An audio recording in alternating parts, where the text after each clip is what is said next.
गरुड़ पुराण में एक ऐसी बात कही गई है जिसे सुनकर शायद आप अपने ही बेटे को नए नजरिए से देखने लगेंगे। आखिर किसी घर में बेटा जन्म लेता ही क्यों है? क्या वो सिर्फ खुशी देने आता है या कभी कभी दर्द देने के लिए भी जन्म लेता है? प्राचीन काल में जब गरुड़ ने भगवान विष्णु से एक प्रश्न पूछा, प्रभु, इस संसार में जन्म लेने वाली आत्माओं का रहस्य क्या है? क्यों कोई किसी के घर बेटा बनकर आता है? तब भगवान विष्णु ने मुस्कुराते हुए कहा, हे गरुड़, यह संसार सिर्फ जन्म और मृत्यु का खेल नहीं है। ये कर्मों का जाल है जहां हर आत्मा बंधी हुई है।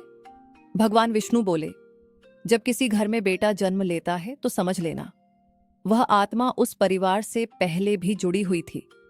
कभी वो पिछले जन्म का अधूरा रिश्ता होता है, कभी कोई अधूरा कर्ज और कभी कोई अधूरी पीड़ा।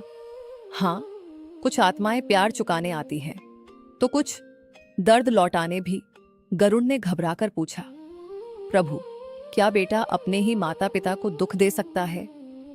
भगवान विष्णु ने गंभीर होकर कहा, हाँ गरुड़, जब कोई आत्मा अपने पिछले जन्म के अपमान, पीड़ा या अधूरे बदले को लेकर आती है तो वो उसी घर में जन्म लेती है जहां उसे हिसाब पूरा करना होता है।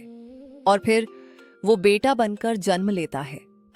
कभी वही बेटा माता पिता का सहारा बनता है और कभी उनकी सबसे बड़ी पीड़ा। लेकिन हर कहानी इतनी कठोर नहीं होती। कुछ बेटे ऐसे भी होते हैं जो अपने माता पिता के अधूरे सपनों को पूरा करने के लिए आते हैं। वो अपने पिता की मेहनत का फल बनते हैं और माँ की दुआओं का जवाब। ऐसे बेटे भगवान का आशीर्वाद होते हैं। इसीलिए गरुड़ पुराण में कहा गया है, बेटा होना भाग्य की बात नहीं, कर्मों का परिणाम है। और सच्चा बेटा वही है जो अपने कर्मों से अपने जन्म को सफल बनाए।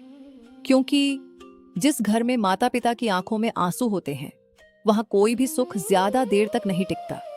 और जिस घर में उनका आशीर्वाद होता है वहां भगवान खुद निवास करते हैं। अब आप खुद सोचिए, आपका बेटा आपके लिए क्या बनेगा, आशीर्वाद या परीक्षा?